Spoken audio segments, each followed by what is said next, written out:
Hello friends, welcome to study with Shri 24/7। आज इस video में हम NTPC previous year question set करेंगे, जो कि एनटीपीसी एग्जाम के पॉइंट ऑफ व्यू से तो इम्पोर्टेंट है ही, साथ ही यह किसी भी एग्जाम के पॉइंट ऑफ व्यू से भी काफ़ी महत्वपूर्ण है। इसके साथ ही मैं उस क्वेश्चन से रिलेटेड जितने भी फैक्ट्स हैं उसे भी बताती चली जाऊंगी, जिससे एक ही क्वेश्चन से आपको बहुत सारी जानकारी मिल जाएगी। आप भी इसी तरह चीजों को रिलेट कर याद करें, ताकि चीजें हमेशा के लिए दिमाग में रह जाए। वीडियो को लास्ट तक ध्यान से जरूर देखें। हर क्वेश्चन के आंसर पहले आप खुद देने की कोशिश करें।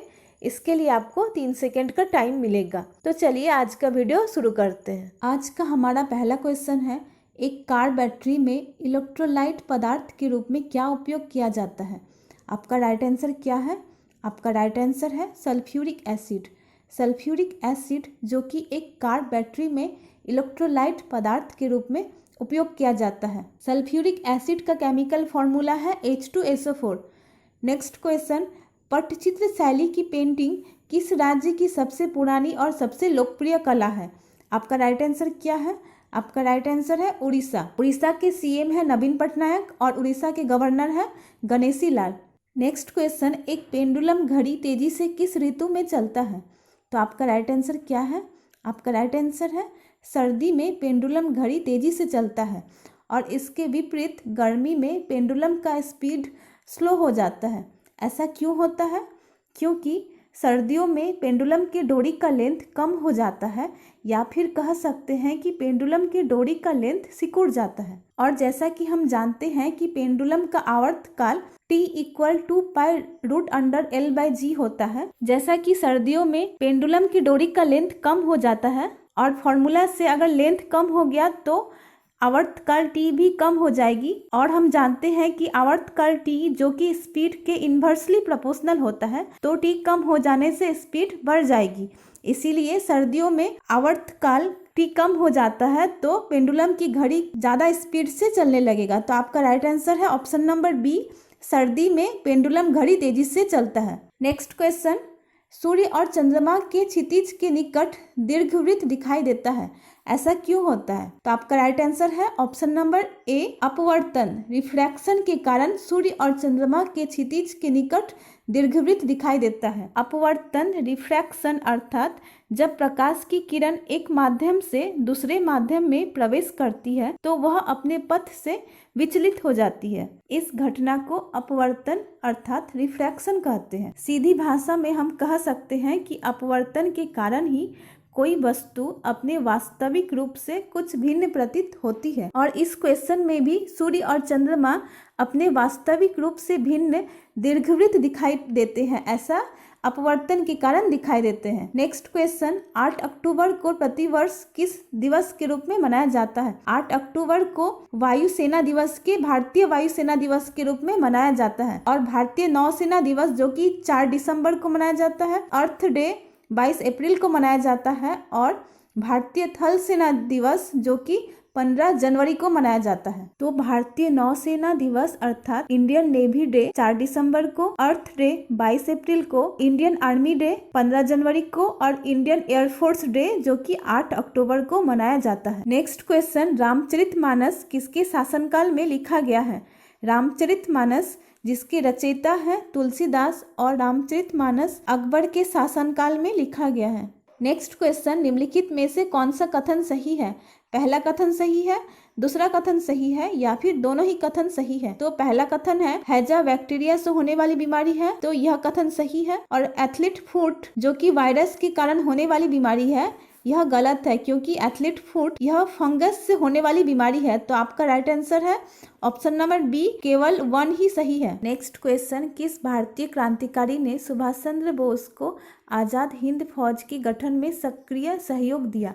तो आज़ाद हिंद फौज का गठन 1942 ईस्वी में किसके द्वारा किया गया था? 1942 में रासबिहारी बोस के द्वारा किया गया था, और 1943 में सुभाष चंद्र बोस को आज़ाद हिंद फौज का सर्वोच्च सेनापति बनाया गया था। और हाँ, अभी तक अगर आपने हमारे चैनल को सब्सक्राइब नहीं किया है तो जल्दी से सब्सक्राइब करें और बेल आइकन जरूर प्रेस करें, ताकि आगे भी आपको ऐसे ही इम्पोर्टेंट वीडियोस मिलती रहे। और वीडियो को ज़्यादा से ज़्यादा शेयर करें, साथ ही कमेंट कर बताएं कि आपको हमारा वीडियो कैसा लगा। तो चलिए नेक्स्ट क्वेश्चन देख लेते हैं। नेक्स्ट क्वेश्चन, मुखौटा कहाँ का लोक नृत्य है? मुखौटा जो कि अरुणाचल प्रदेश का लोक नृत्य है। नेक्स्ट क्वेश्चन, राजा राममोहन राय निम्नलिखित में से किससे संबंधित नहीं थे? तो राजा राममोहन राय विधवा पुनर्विवाह, सती प्रथा और अंग्रेजी शिक्षा, इन तीनों से ही संबंधित थे। तो आपका आंसर होगा राजा राममोहन राय, जो कि संस्कृत शिक्षा से संबंधित नहीं थे। साथ ही आपको पता होना चाहिए कि राजा राममोहन राय के सहयोग से ही भारत का पहला गवर्नर जनरल विलियम बेंटिंक ने सती प्रथा को समाप्त कर दिया और इसी के समय मैकले की अनुशंसा पर अंग्रेजी को शिक्षा का माध्यम बनाया गया और लॉर्ड कैनिंग, जो कि भारत का प्रथम वाइसराय था, के समय ही विधवा पुनर्विवाह अधिनियम को लागू किया गया। नेक्स्ट क्वेश्चन, पंजाब केसरी किसका उपनाम है? तो फिर आपका राइट आंसर क्या है? आपका राइट आंसर है पंजाब केसरी, जो कि लाला लाजपत राय का उपनाम है।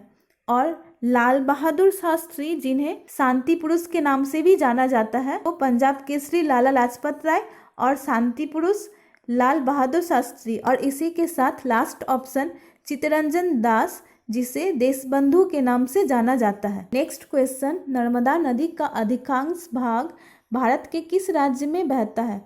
नर्मदा नदी का अधिकांश भाग भारत के मध्य प्रदेश राज्य में बहता है।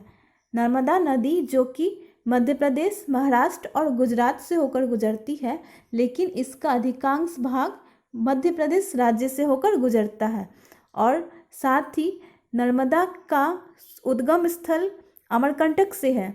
आपको पता होना चाहिए कि नर्मदा रिवर का उद्गम स्थल सोर्स जो कि अमरकंटक से है। नेक्स्ट क्वेश्चन, भारत के राष्ट्रपति के बारे में कौन सा कथन असत्य है? तो आपको बताना है कि इन चारों में से राष्ट्रपति के बारे में कौन सा कथन असत्य है। तो पहला कथन है राष्ट्रपति की न्यूनतम आयु 35 वर्ष होनी चाहिए, यह कथन सही है। कार्यकाल 8 वर्ष होना चाहिए, यह कथन गलत है, क्योंकि कार्यकाल कितने वर्ष होना चाहिए? कार्यकाल 5 वर्ष होना चाहिए। और राष्ट्रपति जो कि अपना त्यागपत्र उपराष्ट्रपति को देता है, यह कथन सही है।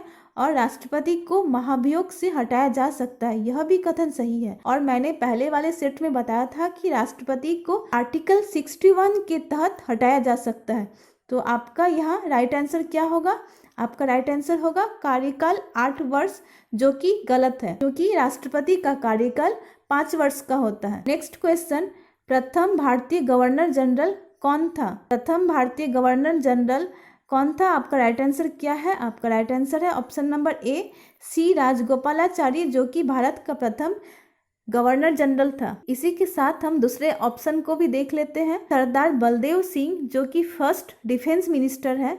और करंट डिफेंस मिनिस्टर की अगर बात करें तो हमारे करंट रक्षा मंत्री है राजनाथ सिंह। और नेक्स्ट ऑप्शन जीबी मावलंकर, जो कि प्रथम लोकसभा अध्यक्ष है। प्रथम लोकसभा अध्यक्ष कौन है? जीबी मावलंकर। जॉन मथाई, जो कि फर्स्ट रेलवे मिनिस्टर है।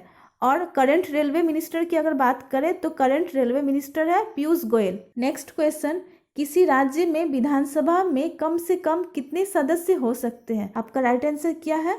आपका राइट आंसर है ऑप्शन नंबर ए, 60। किसी राज्य में विधानसभा में कम से कम 60 और अधिक से अधिक 500 सदस्य हो सकते हैं। तो विधानसभा में निर्वाचित होने के लिए मिनिमम एज 25 ईयर्स होनी चाहिए। बेलाडीला छत्तीसगढ़ में है, यह क्यों प्रसिद्ध है? बेलाडीला जो कि एक जगह का नाम है, यह लौह अयस्क के लिए प्रसिद्ध है। आधुनिक भारत का जनक किसे कहा जाता है? आधुनिक भारत का जनक राजा राममोहन राय को कहा जाता है। राजा राममोहन राय ने ही आत्मीय सभा, वेदांत कॉलेज और ब्रह्म समाज की स्थापना की है।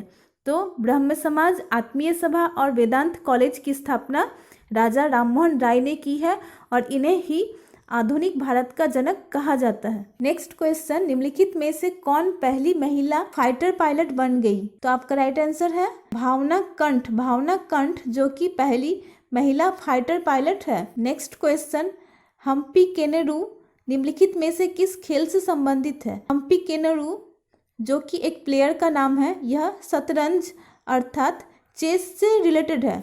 श्रीलंका भारत के दक्षिण पूर्वी तट पर पाक जलडमरू और कौन सी खाड़ी स्थित है? आपका राइट आंसर क्या है? आपका राइट आंसर है option number B, Mannar. Mannar जो कि श्रीलंका भारत के दक्षिण पूर्वी तट पर पाक जलडमरू और मन्नार की खाड़ी स्थित है। और कच्छ और खंभात जो कि गुजरात राज्य में स्थित है। और आज का हमारा क्वेश्चन सीरीज यहीं तक था। लास्ट में एक क्वेश्चन ऑफ द डे दिया गया है जिसका आंसर आपको कमेंट बॉक्स में देना है। शब्द एड्रेस निम्नलिखित में से किस खेल से संबंधित है? इसी के साथ आपको बताना है कि आपने कितने क्वेश्चन के आंसर सही किए हैं। अगर आपको मेरे वीडियोस से थोड़ी भी हेल्प मिल रही है तो मेरे वीडियो को ज़रूर लाइक करें, अपने सोशल मीडिया प्रोफाइल पे शेयर करें और सब्सक्राइब करना ना भूलें। तो स्वस्थ रहे, मस्त रहे और पढ़ते रहे। Thank you for watching.